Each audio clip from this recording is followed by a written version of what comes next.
Hello बच्चों, welcome to our YouTube channel. तो आज हम करेंगे स्टैंडर्ड नाइन्थ मैथ्स 2 ज्योमेट्री का चैप्टर नंबर 5 जिसका नाम है क्वाड्रिलैटरल्स।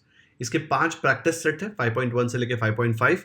वो मैंने डिटेल में हर एक क्वेश्चन ऑलरेडी सॉल्व करके अपलोड कर दिया है। अगर आपने नहीं देखे हैं वो वीडियोस तो यहाँ पे आई के बाजू में उसका लिंक आएगा जिसमें आपको ज्योमेट्री के सारे वीडियोज मिल जाएंगे। वहाँ पे आपको क्वाड्रिलैटरल के 5 प्रैक्टिस सेट के भी वीडियो मिल जाएंगे। अगर आप डायरेक्टली ये देखेंगे प्रॉब्लम सेट 5 तो आपको डिफिकल्ट लगेगा। पहले प्रैक्टिस सेट के वीडियोस देख लो, प्रॉपर्टीज समझ लो, तो ये चैप्टर का प्रॉब्लम सेट भी बहुत इजी हो जाएगा। चलो शुरू करते हैं फर्स्ट क्वेश्चन से। फर्स्ट क्वेश्चन बोल रहा है choose the correct alternative answer and fill in the blanks. उसमें फर्स्ट है if all pairs of adjacent sides of a quadrilateral are congruent then it is called. अब यहाँ पे ऑप्शंस पे डिपेंड करता है आंसर। रेक्टेंगल, अब रेक्टेंगल में कैसा होता है? रेक्टेंगल में हमको पता है कि एक साइड ये वाली साइड से कॉन्ग्रुएंट नहीं होता, ऑपोजिट साइड्स कॉन्ग्रुएंट होती है। ये वाली साइड और ये वाली साइड कॉन्ग्रुएंट होती है, ठीक है। एडजेसेंट मतलब आजू बाजू वाला कॉन्ग्रुएंट है क्या? नहीं, तो रेक्टेंगल तो ऑप्शन नहीं है। नेक्स्ट क्या है? पैरेललोग्राम। पैरेललोग्राम में भी सेम कंडीशन होती है। आप एडजेसेंट साइड्स देखेंगे तो कॉन्ग्रुएंट नहीं होगी, लेकिन ये और ये कॉन्ग्रुएंट, ये और ये कॉन्ग्रुएंट, ठीक है, तो पैरेललोग्राम भी नहीं हो सकता। ट्रेपेजियम तो यार देखना ही नहीं है, ठीक है, इसमें कॉन्ग्रुएंट का कॉन्सेप्ट ही नहीं है, इसमें तो पैरेलल होता है ना, ठीक है। आइसोसेलेस ट्रेपेजियम होता है लेकिन वो एडजेसेंट तो नहीं होता, तो ये भी नहीं है। बट हमको पता है कि रोम्बस में एडजेसेंट साइड्स कॉन्ग्रुएंट होती है क्योंकि रोम्बस की चारों साइड कॉन्ग्रुएंट होती है। जो रोम्बस होता है उसकी चारों साइड सेम होती है, ठीक है। तो यहाँ पे इसका आंसर होता है रोम्बस, क्योंकि चारों साइड कॉन्ग्रुएंट है तो एडजेसेंट साइड्स आजू बाजू वाली भी कॉन्ग्रुएंट ही होगी ना, ये वाली और ये वाली आजू बाजू है, तो इसका आंसर आ जाएगा रोम्बस, ठीक है।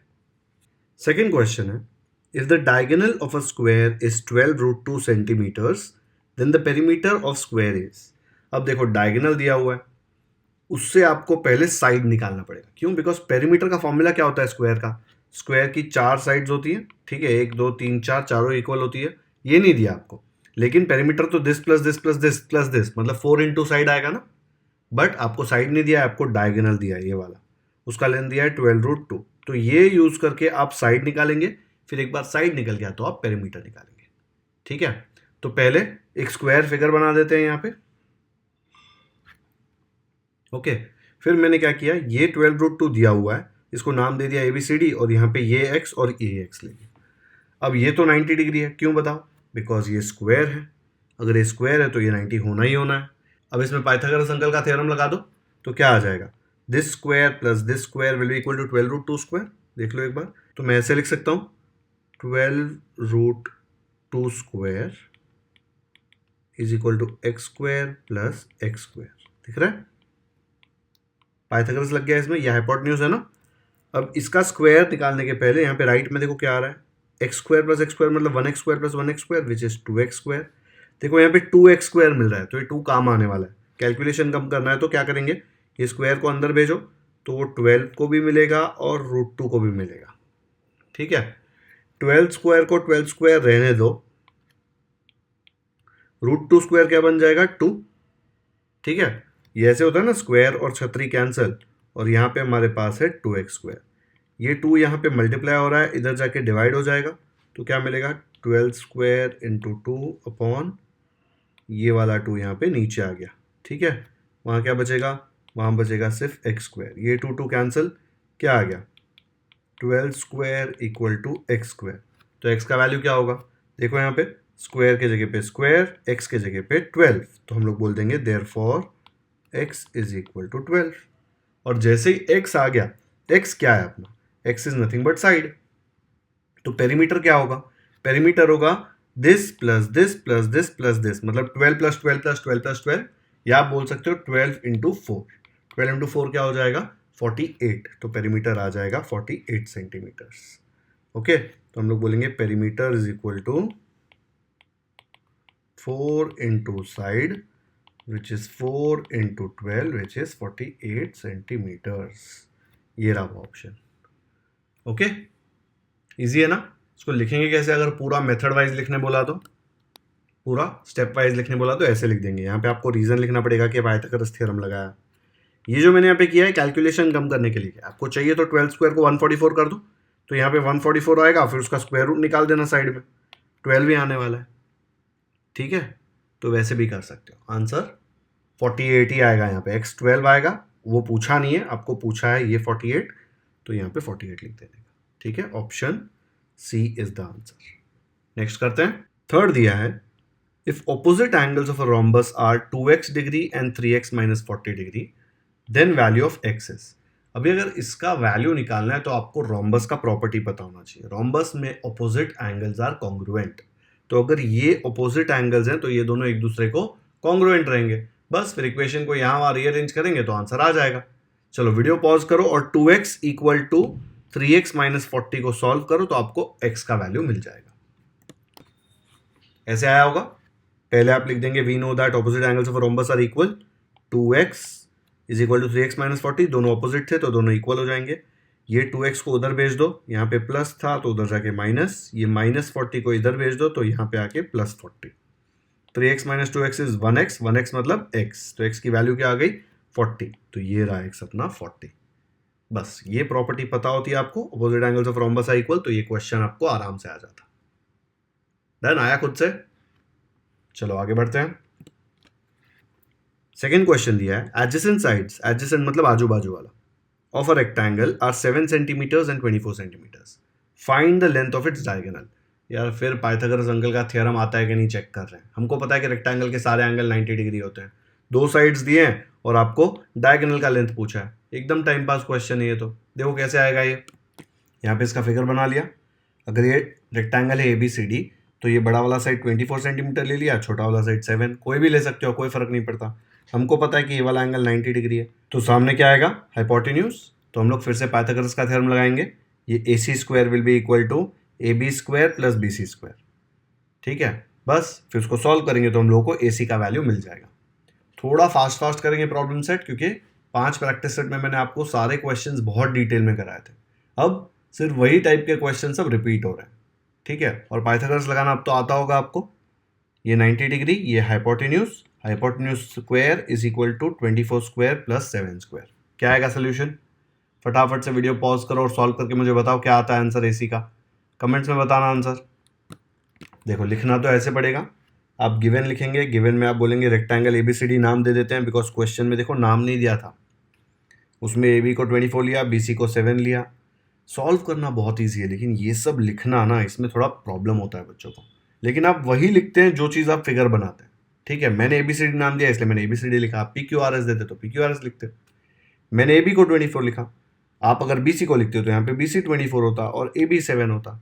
ठीक है, फाइंड क्या करना है, लेंथ ऑफ डायगोनल AC, जो लेंथ ऑफ डायगोनल पूछा है। तो अब मैं बोलूँगा क्वाड्रिलेटरल ABCD में ABC 90 डिग्री है, ये वाला एंगल लिख दो यहाँ पे भाई, 290 है। ठीक है, और वो 90 क्यों है, बिकॉज ये रेक्टेंगल है, रेक्टेंगल के सारे एंगल्स 90 डिग्री होते हैं। तो पाइथागोरस लगेगा, AC square is equal to AB square plus BC square. AB हो जाएगा 24, BC हो जाएगा 7, 24 का स्क्वायर आ जाएगा 576, 7 का स्क्वायर आएगा 49, 576 प्लस 49 हो जाएगा 625। दोनों तरफ स्क्वायर रूट ले लेने का। ठीक है, अगर यहाँ पे स्क्वायर रूट लिया तो छतरी और ये कैंसिल, और यहाँ पे आ जाएगा 6 625 का स्क्वायर रूट बहुत ही सिंपल है, 25 सेंटीमीटर्स। नहीं आता है तो यहाँ पे फैक्टराइजेशन करके निकाल लो। ठीक है, तो यहाँ पे हम लोग लिख देंगे the length of the diagonal of the rectangle is 25 centimetres. Simple question था, सिर्फ पाइथागोरस लगाए बस यहाँ पे। तो अगर चाहिए तो यहाँ पे रीजन भी लिखना पड़ेगा, चाहिए नहीं लिखना ही पड़ेगा, पाइथागोरस थ्योरम। सब रीजन लिखोगे ना तो कभी मार्क्स नहीं कटोगे आपके, नहीं तो मार्क्स कटोगे रीजन नहीं देंगे तो। ठीक है, टीचर सोचेगी आप रट्टा मार के आए हो। अगर लॉजिकली करोगे तो आपको समझ में आएगा ही ना कि भाई यहाँ पे मैंने पाइथागोरस थ्योरम लगाया तो लिख देता हूँ पाइथागोरस थ्योरम। ओके, चलो नेक्स्ट करते हैं। थर्ड क्वेश्चन बोला है, if diagonal of a square is 13 centimetre then find its side. ये सारे क्वेश्चन पाइथागोरस की प्रॉपर्टी वाले ही दिख रहे हैं। ठीक है, डायगोनल 13 सेंटीमीटर दिया है और साइड पूछा है। आपको पता है चारों साइड इक्वल होता है। अगर आप साइड में एक स्क्वायर बना दोगे, ठीक है, यहाँ पे ऐसे स्क्वायर बना दिया और ये डायगोनल उसका 13 सेंटीमीटर ले लिया, आपको पता है कि भाई ये एंगल तो 90 डिग्री है, क्योंकि स्क्वायर है तो 90 डिग्री होना ही है।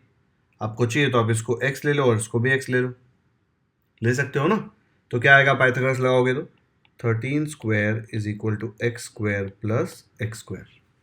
ऐसे ही आ जाएगा ना, पाइथागोरस थ्योरम यही होता है। 13 स्क्वायर कितना आ जाएगा 169 और x square plus x square हो जाएगा 2x स्क्वायर। देयरफॉर क्या बोलूँगा 169, 2 नीचे आ जाएगा यहाँ पे, ठीक है। यहाँ पे क्या बचेगा, सिर्फ ये 2 नीचे आया, बचेगा सिर्फ एक्स स्क्वायर। दोनों तरफ स्क्वायर रूट ले लो, ठीक है। यहाँ पे इसके साथ ये कट जाएगा और 169 का स्क्वायर रूट क्या आ जाएगा 13। अभी हमने निकाला ना, अगर 13 का स्क्वायर 169 है तो 169 का स्क्वायर रूट क्या होगा 13, और 2 का तो हमको पता है कि नहीं आएगा, तो हम लोग क्या करेंगे नीचे उसको छतरी दे देंगे, राइट में सिर्फ एक्स बचेगा। अब ये नीचे √2 होगा तो प्रॉब्लम होता है, याद है सर्ड्स में हमने किया था, तो हम लोग इसको रैशनलाइज कर देंगे। कैसे करेंगे, पहले ऐसे लिख देंगे x is equal to 13/√2। Rationalise कैसे करते हैं, ऊपर नीचे छतरी में जो है वो मल्टीप्लाई कर देंगे, नीचे से √2 भगाना है ना, तो उसको √2 से मल्टीप्लाई करेंगे, पर खाली नीचे नहीं कर सकते, ऊपर भी करना पड़ेगा। 13 इंटू √2 क्या हो जाएगा, 13 इंटू √2 आ जाएगा 13√2, और नीचे क्या बचेगा √2 इंटू √2 क्या हो जाएगा, √2 इंटू √2 हो जाएगा √2 स्क्वायर, स्क्वायर और छतरी गायब, बचेगा सिर्फ 2, ठीक है। अभी आपको चाहिए तो इसको और सिंप्लीफाई कर सकते हो, 13 को 2 से डिवाइड कर दो, बाजू में √2 लिख देने का, यहाँ पे 13 को 2 से डिवाइड कर दो यहाँ पे साइड में, तो क्या आएगा 2 6 12 1, फिर डेसिमल 0, 2 5 10, रिमाइंडर 0, तो आ गया 6.5। तो आंसर आ गया 6.5√2 सेंटीमीटर। क्या है ये अपना साइड, और स्क्वायर की सारी साइड्स इक्वल होती है, तो एक अगर 6.5 ये पॉइंट है यहाँ पे देख लो ज़रा, एक अगर 6.5√2 सेंटीमीटर आ गई तो सब 6.5√2 सेंटीमीटर से। यहाँ तक भी आंसर छोड़ोगे तो चलेगा, लेकिन कुछ टीचर्स एक्सपेक्ट करती है कि यहाँ तक आओ, तो आप लोग यहाँ तक भी चले जाना। एक सिंपल सा डिवीजन किया है मैंने यहाँ पे। ये क्यों किया रैशनलाइजिंग, बिकॉज नीचे हम लोग √2 रहने नहीं देते, नीचे रूट वाले टर्म्स हम कभी नहीं रहने देते। सर्ड सीखा था ना, नहीं सीखा तो याद रख लो, अगर नीचे का √2 टर्म भगाना है, √2 है, √3 है, कुछ भी हो सकता है, तो सेम रूट वाले नंबर से मल्टीप्लाई कर दो, ताकि ये और ये मल्टीप्लाई होके छतरी गायब हो जाए, ठीक है। इसको लिखेंगे कैसे, ऐसे खाली लिख के आओगे तो फुल मार्क्स नहीं मिलेंगे, गिवन सब लिखना पड़ेगा। कैसे लिखते हैं देखो, तो सबसे पहले तो फिगर बनाया ABCD, तो लिख देने का let in square ABCD AC equal to 13 centimetres, ठीक है। क्वेश्चन में देखो ABCD कुछ नाम नहीं दिया था, AC नाम नहीं दिया था। फाइंड क्या करना है, लेंथ ऑफ साइड, देखो फाइंड इट साइड बोला है। क्वाड्रिलेटरल ABCD में ABC 90 डिग्री है, because ABCD is a square. Pythagoras लगाया, let AB equal to BC equal to x, क्योंकि साइड ऑफ स्क्वायर इक्वल होती है, इसलिए ये भी x हो जाएगा और ये भी x हो जाएगा। x लिखने से क्या हो जाता है, अपना काम ईजी हो जाता है, कैलकुलेशन ईजी हो जाता है, क्योंकि यहाँ पे देखो सब जगह AB BC ऐसे लिखता है तो बहुत कॉम्प्लिकेटेड होता, तो उसको सब्स्टिट्यूट कर दिया, x square plus x square बन जाएगा 2x स्क्वायर, 2 को इधर भेज दिया तो हो गया 169/2 इक्वल टू एक्स स्क्वायर। दोनों तरफ स्क्वायर रूट ले लिया, तो यहाँ पे स्क्वायर था वो छतरी के साथ कैंसिल, और यहाँ पे 169/2 आ गया।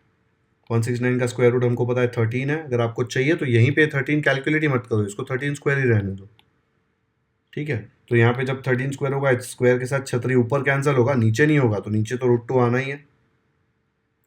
अब नीचे √2 नहीं रहने दे सकते, तो लिखा x इक्वल टू 13/√2, ऊपर नीचे √2 से मल्टीप्लाई किया, तो लिख देने का multiplying both numerator and denominator by √2।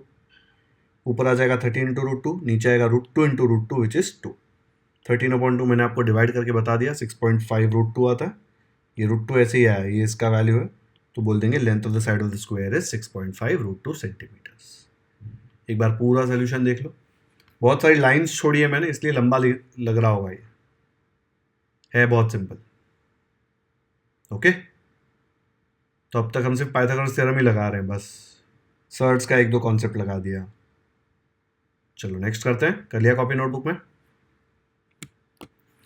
Fourth question दिया है, ratio of 2 adjacent sides of a parallelogram is 3:4 and its perimeter is 112 centimetres, find the length of its each side. अभी पैरेललोग्राम का प्रॉपर्टी नहीं पता होगा ना, तो ये क्वेश्चन आप सॉल्व नहीं कर सकते। दो एडजेसेंट साइड्स ऑफ पैरेललोग्राम 3:4 के रेशियो, मतलब सपोज ये है पैरेललोग्राम, तो अगर ये मैं 3 लेता हूँ तो ये 4, लेकिन 3 और 4 नंबर नहीं आएगा, रेशियो है ना, तो कॉमन मल्टीपल लेना पड़ेगा, ये 3x तो ये 4x। अगर ये 3x है तो सामने वाली साइड भी 3x, अगर ये 4x है तो इसके सामने वाली साइड भी 4x। चारों साइड मिल गई, चारों का सम करेंगे तो क्या मिलेगा, पेरीमीटर, बट पेरीमीटर तो 112 दिया हुआ है, तो हम लोग बोलेंगे 3x plus 4x plus 3x plus 4x, 3 plus 4 7 plus 3 10 plus 4 14, 14x is equal to 112। बस 14x इक्वल टू 112 निकाला तो x का वैल्यू मिल जाएगा, क्या आएगा, x इक्वल टू 14 8 ना, तो 8 आ जाएगा x। जैसे x इक्वल टू 8 आया पता चल जाएगा कि ये 3 8 24, ये 4 8 32। ये दोनों साइड मिल गई तो ये दोनों भी सेम ही रहेगी ना, इसके सामने वाली इक्वल, इसके सामने ये वाली इक्वल। ठीक है, बहुत ही सिंपल क्वेश्चन है, कॉमन मल्टीपल लेना है बस। रेशियो एंड प्रोपोर्शन में किया हुआ है ना हमने ये सब। चलो कैसे आएगा इसका सोल्यूशन, तो यहाँ पे ना ये सब लिखना बहुत इंपॉर्टेंट है। Given, find, solution. यहाँ पे फाइंड क्या आएगा, लेंथ ऑफ इट्स साइड, तो यहाँ पे लिख देंगे length of it's side. Each side पूछा है ना, तो लेंथ ऑफ ईच साइड, क्योंकि ये स्क्वायर थोड़ी ना है, स्क्वायर में तो सारी साइड्स इक्वल होती है, एक निकालेंगे तो काम हो गया। यहाँ पे सारी साइड्स इक्वल नहीं होती, तो पहले क्वाड्रिलैटरल को नाम दे दिया ABCD।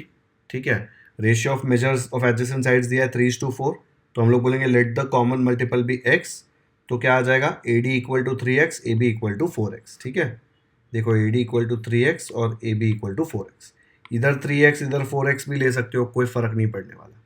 अब अगर ये 4x तो ये सामने भी 4x, अगर ये 3x तो ये सामने भी 3x, तो पेरीमीटर क्या आएगा, 4x plus 3x plus 4x plus 3x, चारों को ऐड कर देंगे तो हम लोग बोलेंगे opposite sides of parallelogram congruent है, तो ये साइड्स इक्वल आने वाली है और पेरीमीटर 112 दिया है, तो चारों का सम 112 हो जाएगा।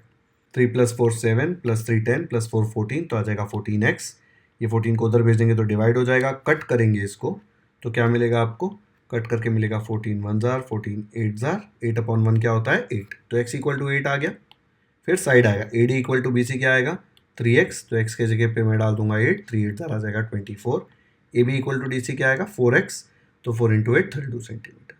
तो साइड्स क्या हो गई, देखो दो साइड्स है 24, तो मैं लूँगा sides of the parallelogram are 24 32 24 32, देखो ना 24 32 24 32, ऐसे आ जाएगा पूरा सोल्यूशन। इसमें लॉजिक मेन जो यूज हो रहा है ना वो यहाँ पे है कि आपको पैरेललोग्राम की प्रॉपर्टी पता होनी चाहिए कि opposite sides are equal and parallel भी होते हैं, बट इक्वल यहाँ पे बहुत इंपॉर्टेंट है। बाकी ये तो रेशियो एंड प्रोपोर्शन का कॉन्सेप्ट है। चलो कर लो फटाफट कॉपी नोटबुक में, हो गया, पॉज करके कर लो। चलो नेक्स्ट करते हैं। फिफ्थ क्वेश्चन दिया है, diagonals PR and QS of a rhombus PQRS are 20 centimeters and 48 centimeters respectively.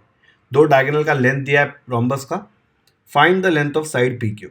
एक साइड का लेंथ पूछा है, मतलब रोम्बस के सारे साइड्स यही होंगे, पूछा एक का है। ठीक है, तो ये सेम काइंड ऑफ क्वेश्चन, उसमें एक नंबर भी सेम है, हमने 5.3 में ऑलरेडी किया हुआ है। देखो 5.3 में fourth question exact same type का क्वेश्चन था। डायगोनल्स ऑफ रोम्बस यहाँ पे दिए थे 20 and 21, then find the side of rhombus and its perimeter. यहाँ पे पेरीमीटर एक्स्ट्रा क्वेश्चन था। साइड ऑफ द रोम्बस जो है वो सेम, देखो यहाँ पे जो पूछा है ना, find the length of side PQ। PQ क्या है, PQ is side of the rhombus. ठीक है, तो अभी ये हम लोग same to same method follow करेंगे जो हमने 5.3 में फॉलो किया था। अगर आपने 5.3 का वीडियो नहीं देखा है तो जाके देख लो, इसमें तो कैलकुलेशन भी बहुत डिफिकल्ट था।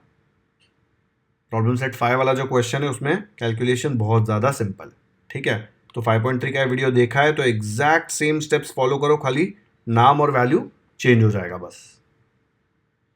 ओके, प्रॉपर्टी सब कुछ सेम आने वाला है, तो ये खुद से ट्राई करना है। वीडियो पॉज करो, मैं सोल्यूशन देता हूँ एंड में।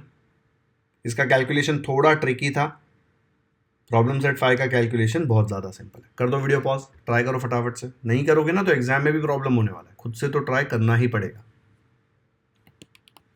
यहाँ देख लो, सेम टू सेम जो क्वेश्चन था पूरा वैसे ही सॉल्व किया है, पूरा डिटेल में मैंने लिख के बताया कि लेट क्वाड्रिलैटरल, यहाँ पे नाम क्या देते हैं PQRS, तो यहाँ पे मैं लिख देता हूँ PQRS be a rhombus. PR कितना है, PR है अपना 20 और QS है 48। ठीक है, उसने क्या पूछा है, side and perimeter of rhombus नहीं पूछा, मैंने क्या सेम क्वेश्चन वहाँ से कॉपी करके यहाँ पे पेस्ट करके वैल्यूज चेंज किया है। लेंथ ऑफ साइड PQ पूछा है ना, तो हम लोग लिख देंगे PQ फाइंड करने बोला है भाई उसने। ठीक है, PQ देखो ये रहा अपना, तो PQ में हम लोग को अगर ये साइड और ये साइड मिल गया तो ये राइट एंगल ट्रायंगल होता है। रोम्बस के जो डायगोनल्स हैं वो एक दूसरे को परपेंडिकुलरली बाइसेक्ट करते हैं, तो ये 90 ही आता है हमेशा रोम्बस में। तो ये क्या होगा, अगर डायगोनल्स एक दूसरे को परपेंडिकुलर बाइसेक्ट कर रहे हैं, बाइसेक्ट मतलब इक्वल टुकड़े, तो अगर ये पूरा 20 है तो ये कितना हो जाएगा 20 का हाफ, इसलिए 20/2। अगर ये पूरा लेंथ 48 है तो ये टुकड़ा ओ से लेके क्यू तक का क्या होगा 48 का हाफ। तो हम लोग सबसे पहले वो लिख देंगे, जो ये पी ओ है, P O will be half of P R, ये पूरे का, because diagonals of rhombus bisect each other. P R की जगह 20 डालेंगे, कट करेंगे इसको, 2 1s आर 2 10s आर, तो हमको वैल्यू आ जाएगा 10 सेंटीमीटर। किसका वैल्यू है ये? पी ओ का वैल्यू। फिर क्यू ओ का वैल्यू ऐसे निकालेंगे, Q O will be equal to half Q S 48 था, कट करो, 2 1s आर 2 24s आर, तो हम लोग को क्यू ओ का वैल्यू आ जाएगा 24 सेंटीमीटर। एक बार आपको ये 24 और ये 20 मिल गया तो आपका काम खत्म, बिकॉज अब तो सिर्फ पाइथागोरस लगाना है। तो नीचे जाके हम पाइथागोरस लगाएंगे। क्यों लगेगा Pythagoras? Because diagonals of rhombus are perpendicular to each other, इसलिए ये जो एंगल है ना, ये 90 आ रहा है। अगर पता नहीं होता प्रॉपर्टी तो आप लगा ही नहीं सकते यहाँ पे, ठीक है।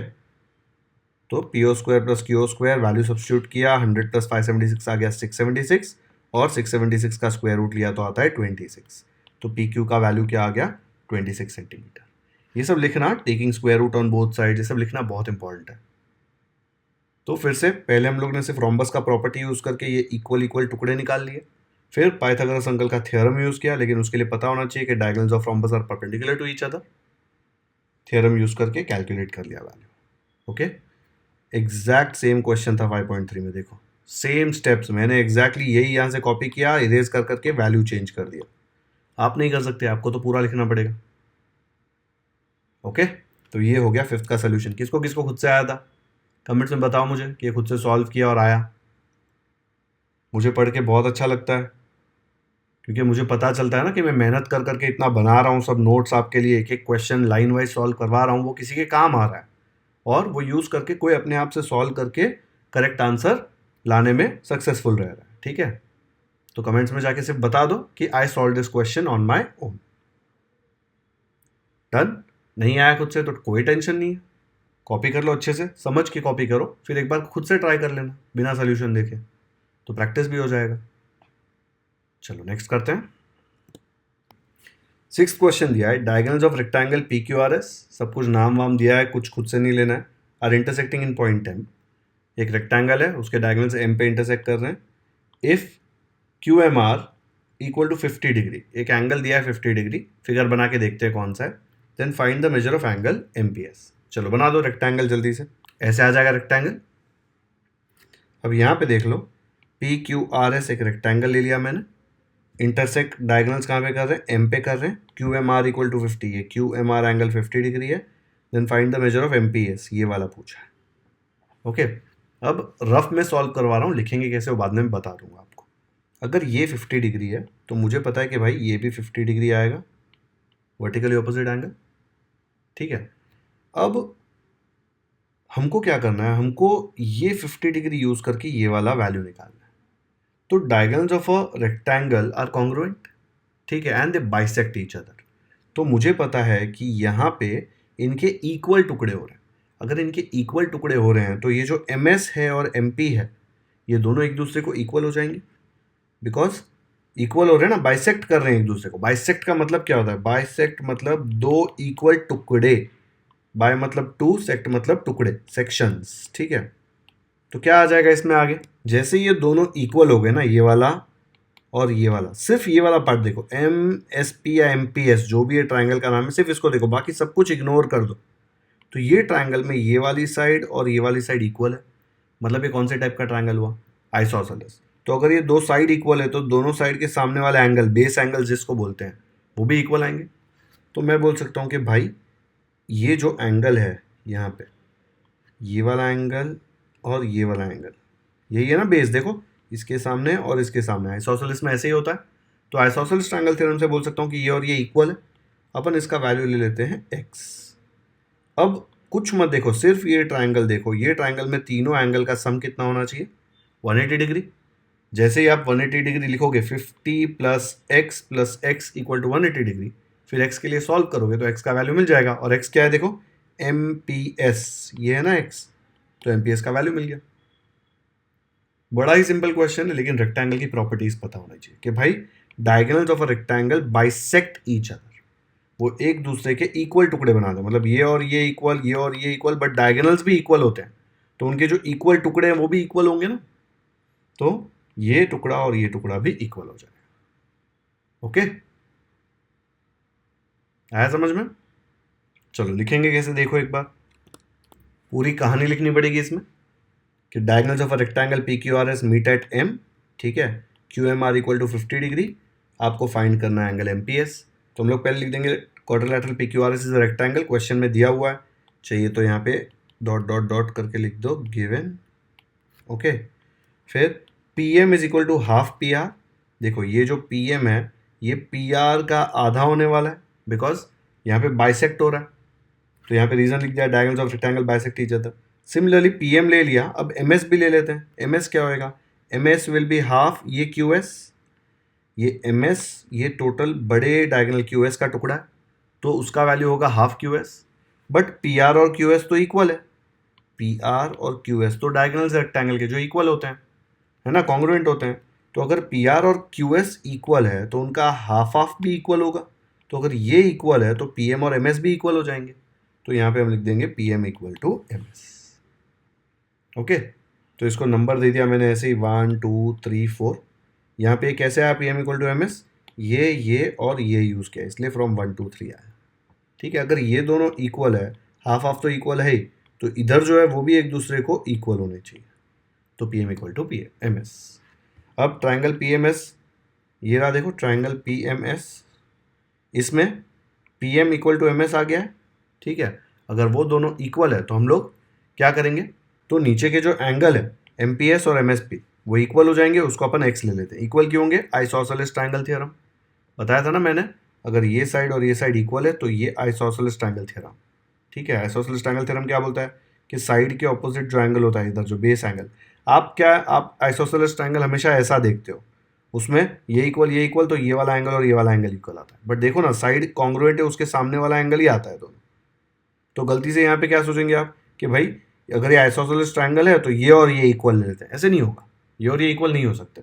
साइड के जो साइड है ना उसके बेस होते हैं वो इक्वल होते हैं आइसोसेलेस ट्राइंगल, ऐसे याद रखो, ऑपोजिट साइड के ऑपोजिट ये साइड के ऑपोजिट, तो दोनों एंगल इक्वल, ये वाला दोनों ये साइड के बीच में है, देखो ऑपोजिट नहीं, ओके। तो हम लोग बोल देंगे कि इसको भी एक्स ले लिया, इसको भी एक्स ले लिया, एंड ये P M S Q M R तो 50 आ गया था वर्टिकली ऑपोजिट एंगल से, ये 50 तो ये भी 50 है, तो बेसिक था एकदम। अब ये वाले ट्राइंगल में ये 50 प्लस एक्स किया तो 180 डिग्री आना चाहिए, तो हम लोग क्या लिखेंगे 50 plus X equal to 180 degree. Reason क्या है, sum of measures of all angles of a triangle is 180, X plus X हो जाएगा 2x, ये 50 प्लस है यहाँ पे, वहाँ जाके -50, 180 माइनस 50 हो जाएगा 130। अब ये x के साथ 2 है, 2 को भगाओ, 2 यहाँ पे मल्टीप्लाई हो रहा है, वहाँ जाके डिवाइड होगा, इसको हम कट करेंगे तो आएगा 2 1 जार और ये हो जाएगा 2 6 जार 12, 1 रिमाइंडर 1 0 10, 2 5 जार 10, 65/1 क्या होता है 65। तो x की वैल्यू 65 डिग्री आई, लेकिन x क्या था, x was nothing but M P S, ये वाला ही x लिया था ना हमने, देखो ये x और ये x, तो x का वैल्यू 65 वही पूछा था एम पी एस, तो एम पी एस ये वाला एंगल आ जाएगा नीचे देखो 65 डिग्री, कहाँ से 5 से, देखो 5 में हमने लिया है ना कि इसका वैल्यू x है, x निकल गया मतलब एम पी एस निकल गया, ओके। थोड़ा लेंदी क्वेश्चन है, थोड़ी एक्स्ट्रा प्रॉपर्टीज यूज हो रही हैं, लेकिन अभी प्रॉब्लम सेट का क्वेश्चन है तो थोड़ा तो दिमाग लगाना ही पड़ेगा। आया समझ में? चलो कॉपी कर लो फटाफट से, नेक्स्ट करते हैं। 7th क्वेश्चन में दिया है in the adjacent figure if segment A B is parallel to segment P Q, A B और पी क्यू एक दूसरे को पैरेलल है, ये साइन मैं यूज़ करता हूँ, ज़रूरी नहीं है कि आपको यूज़ करनी है, लेकिन आगे जाके बहुत लोग यूज़ करेंगे कि पैरेलल बताना है, तो ये दोनों देखो एरो डाल दिया, ये दोनों एक दूसरे को पैरेलल है और ये दोनों कॉन्ग्रुएंट भी दिए गए, ये दोनों एक दूसरे को कॉन्ग्रुएंट भी है, ठीक है।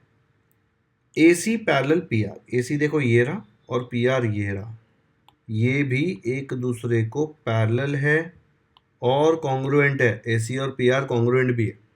Then prove that B C parallel Q R, B C Q R को पैरेलल है and B C Q R को कॉन्ग्रुएंट है, ये प्रूव करना है। तो ये ब्लू वाला एक दूसरे को पैरेलल इक्वल दिया है, ये ग्रीन वाला एक दूसरे को पैरेलल इक्वल दिया है, आपको ये बी सी और क्यू आर एक दूसरे को पैरेलल एंड इक्वल मतलब कॉन्ग्रुएंट प्रूव करना है। तो इसमें पैरेललोग्राम की प्रॉपर्टीज यूज होने वाली है, दिख रहा है ना, ये दिख रहा है पैरेललोग्राम है यहाँ पे, तो उसकी प्रॉपर्टी यूज करके हम लोग इसको सॉल्व करेंगे। इसको भी मैं पहले रफ में करा देता हूँ, बिकॉज सोल्यूशन दिखाऊंगा तो आपको लगेगा बहुत डिफिकल्ट है। तो पहले हम लोग शेड कर देते हैं ये वाला क्वाड्रिलैटरल, ये वाला पैरेललोग्राम, और देखते हैं उसमें क्या क्या प्रॉपर्टीज हमारे पास अवेलेबल है। यहाँ देख लो, ये वाला जो क्वाड्रिलैटरल है ए बी क्यू पी या ए पी क्यू बी, जो भी नाम दे दो आप उसको, उसमें ये वाली साइड और ये वाली साइड कॉन्ग्रुएंट है, A B congruent to P Q दिया है और A B parallel to P Q भी दिया हुआ है। जब भी ऑपोजिट साइड्स कोई भी क्वाड्रिलैटरल में एक दूसरे को पैरेलल और एक दूसरे को कॉन्ग्रुएंट होती है, तो आप बिना टेंशन के बोल सकते हैं कि भाई तू तो पैरेललोग्राम है। अगर ये पैरेललोग्राम है तो इसकी जो दूसरी दो साइड्स हैं ये भी एक दूसरे को कॉन्ग्रुएंट होगी और एक दूसरे को पैरेलल होगी। तो जैसे मैं लिखूंगा भाई तू पैरेललोग्राम है, उसके बाद मैं लिखूंगा देयरफॉर क्या आ जाएगा, A P will be parallel to B Q and A P will be congruent to B Q. ठीक है, ये वाली साइड को पैरेलल और ये वाली साइड को कॉन्ग्रुएंट भी होगी। क्यों पता चला? बिकॉज ये पैरेललोग्राम है। आया समझ में? अभी ये वाला पार्ट मैं इरेज कर रहा हूँ ताकि आपको अच्छे से ये वाला दिखे। ये जो है देखो, A C parallel P R दिया हुआ है ना, ए सी पी आर, और A C congruent to P R दिया हुआ है। तो सिर्फ ए सी पी आर को देखेंगे। अब सिर्फ ए सी पी आर को देखो, ठीक है, ए सी पी आर, मैंने ए सी आर पी मैंने बीच में सब इरेज कर दिया ताकि कन्फ्यूजन ना हो। ए सी पैरेलल पी आर दिया हुआ है, मतलब ये और ये पैरेलल है एक दूसरे को, ठीक है, साइन बनने की ज़रूरत नहीं है। और A C congruent to P R है, मतलब ये और ये पूरा ए सी और पी आर एक दूसरे को कॉन्ग्रुएंट है और एक दूसरे को पैरेलल है। अगर एक दूसरे को कॉन्ग्रुएंट और एक दूसरे को पैरेलल है तो आप बोल सकते हैं कि ए सी आर पी एक पैरेललोग्राम है। ठीक है, प्रॉपर्टी है ये, ऑपोजिट साइड्स अगर पैरेलल और कॉन्ग्रुएंट दोनों हैं तो वो पैरेललोग्राम बन सकता है। अब अगर ये पैरेललोग्राम है तो ये ऑपोजिट साइड्स भी एक दूसरे को इक्वल होगी, ये ऑपोजिट साइड्स भी एक दूसरे को पैरेलल होगी। तो आप बोलेंगे भाई, मैं बोल सकता हूँ A P parallel C R and A P congruent to C R. ठीक है, ये एक दूसरे को पैरेलल और ये एक दूसरे को कॉन्ग्रुएंट, क्योंकि पैरेललोग्राम है। फिर से अब मैं यहाँ पे ये सब इरेज कर रहा हूँ। तो अब देखो आपको क्या चाहिए, B C parallel Q R, B C parallel Q R and B C congruent to Q R. मतलब आपको प्रूव करना है कि ये जो छोटा फिगर नीचे है वो एक पैरेललोग्राम बन सकता है। तो अपन क्या करेंगे, उसको ही देखते हैं, बाकी सब इरेज करते हैं। क्या आएगा देखो, ऐसे आ जाएगा। अब इसमें मुझे बताओ, ए पी और बी क्यू एक दूसरे को पैरेलल है, ये एक दूसरे को पैरेलल है। ए पी और सी आर भी एक दूसरे को पैरेलल, ये इसको भी पैरेलल है। अगर ये इसको भी पैरेलल है और इसको भी पैरेलल है, मतलब ये दोनों एक दूसरे के साथ पैरेलल ही होंगे ना। अगर दो लाइन ऐसी है जो एक दूसरे को पैरेलल है, तीसरी लाइन है जो इसको पैरेलल है, तो ये तीनों एक दूसरे को पैरेलल हो जाएगी। तो मैं बोल सकता हूँ ना कि भाई तो अगर बी क्यू भी सी आर को पैरेलल हो जाएगी। देखो, ए पी बी क्यू को भी पैरेलल है, ए पी सी आर को भी पैरेलल है, तो बी क्यू और सी आर भी एक दूसरे को पैरेलल हो जाएंगे। तो अपना ये प्रूफ खत्म हो गया। एंड यहां देख लो, ए पी बी क्यू को कॉन्ग्रुएंट है and A P C R को भी कॉन्ग्रुएंट, तो ये सिंगल लाइन तो ये भी सिंगल लाइन, तो बी क्यू और सी आर भी एक दूसरे को कॉन्ग्रुएंट हो जाएंगे ना। ए पी बी क्यू को भी congruent, A P C R को भी कॉन्ग्रुएंट, तो बी क्यू और सी आर भी एक दूसरे को कॉन्ग्रुएंट है। हो गया खत्म, दोनों प्रूफ कर दिया। तो यहाँ पे एकदम सिंपल सा ये दोनों प्रॉपर्टी यूज किया, ठीक है। फिर वो दोनों प्रॉपर्टीज में जो आया, देखो यहाँ पे कॉमन है तो ये दोनों इक्वल हो जाएंगे, यहाँ पे भी ये दोनों कॉमन है तो यहाँ पे ये दोनों इक्वल हो जाएंगे। अच्छा, यहाँ पे पैरेलल, सॉरी, ओके। समझा? दिखता बहुत कॉम्प्लिकेटेड है, लिखने में भी थोड़ा टाइम लगेगा, लेकिन लॉजिक बहुत सिंपल है। चलो देखो इसका सोल्यूशन कैसे आएगा। तो पहले तो कहानी लिखनी पड़ेगी कि segment A B parallel segment P Q दिया है, segment A B congruent to segment P Q given दिया है, segment A C P R, फिर A C congruent to P R. Proof क्या करना है, ये वाला प्रूफ करना है, वो यहाँ पे लिख दिया, ठीक है। अब ये फिगर मैं रफ में मैंने आपको सब बता दिया कैसे आने वाला है, इसमें मैं ऐसे ही रख रहा हूँ, ओके। पहले लेता हूँ A B Q P. A B Q P में क्या होगा, ए बी क्यू पी में दिया हुआ है कि A B parallel P Q, A B congruent to P Q, ठीक है, ये गिवन है। जब ऑपोजिट साइड्स कॉन्ग्रुएंट और पैरेलल होती है तो अपन बोल सकते हैं कि ये ए बी क्यू पी या A B P Q, A B Q P जो है वो पैरेललोग्राम है, ठीक है। क्यों? Because a quadrilateral is a parallelogram if a pair of its opposite sides are parallel and congruent. अगर दो साइड की जोड़ी, पेयर, एक दूसरे को पैरेलल और कॉन्ग्रुएंट है तो हम बोल सकते हैं कि वो क्वाड्रिलैटरल एक पैरेललोग्राम है।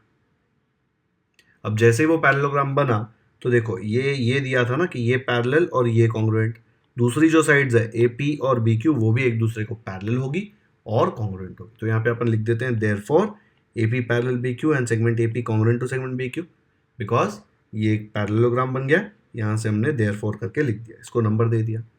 सिमिलरली मैंने आपको इसमें भी बताया था ACRP में, ACRP भी एक पैरेललोग्राम बन जाएगा। तो यहाँ पे मैं लिख दिया सिमिलरली AC पैरेलल PR दिया हुआ है, AC कॉन्ग्रुएंट PR दिया हुआ है, therefore ACRP is a parallelogram. और जैसे ही ACRP पैरेललोग्राम बनेगा, जो दूसरी जोड़ी थी AP की और CR की, वो एक दूसरे को पैरेलल भी होंगे, वो एक दूसरे को कॉन्ग्रुएंट भी होंगे। ये था ना पैरेललोग्राम। आप बोलेंगे रेक्टेंगल दिख रहा है, रेक्टेंगल दिख रहा है, लेकिन आप प्रूव नहीं कर पाएंगे ना कि 90 डिग्री। अपन सिर्फ पैरेललोग्राम प्रूव कर देते हैं तो अपना काम हो जाता है। और पैरेललोग्राम तो सिर्फ ये 2 लाइन से ही प्रूव हो जाता है, एक ऑपोजिट साइड है और कॉन्ग्रुएंट है।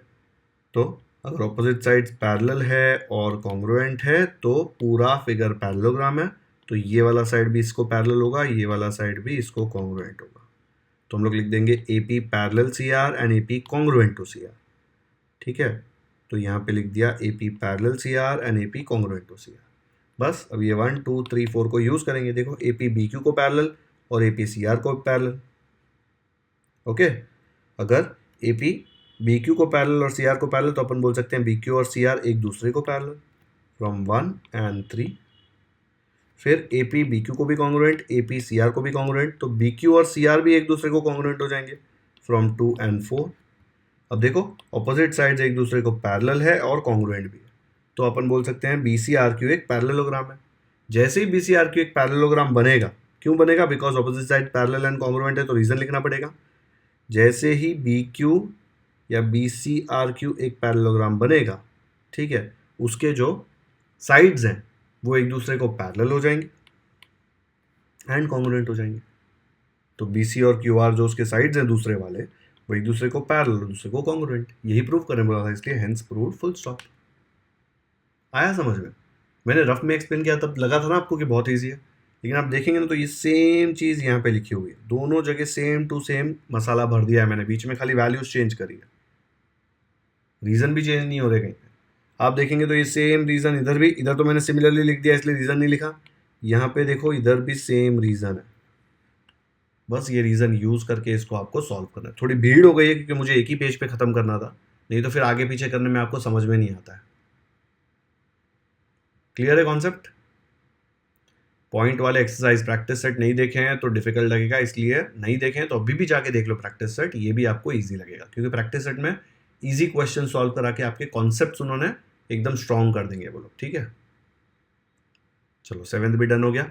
तो अब सिर्फ ये 2 क्वेश्चंस बचे, 8th एंड 9th, एंड उसी में हमारा प्रॉब्लम सेट 5 खत्म हो जाएगा। तो आज एक लेक्चर यहीं पे खत्म करते हैं। आज हमने 1 to 7 और 1 के 3 मल्टीपल चॉइस क्वेश्चन भी थे, तो 1 to 7 हमने सारे क्वेश्चन सॉल्व कर लिए प्रॉब्लम सेट 5 के।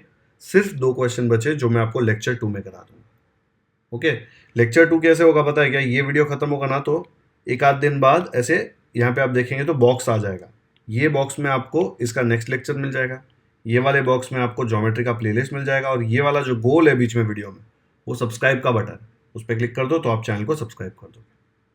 ठीक है, तो आज का वीडियो यहीं पे ख़त्म करते हैं। अगर लेक्चर पसंद आया तो लाइक ज़रूर करें, लिंक अपने दोस्तों के साथ भी शेयर कर सकते हैं ताकि उनको भी क्वाड्रिलैटरल्स अच्छे से समझ में आ जाए।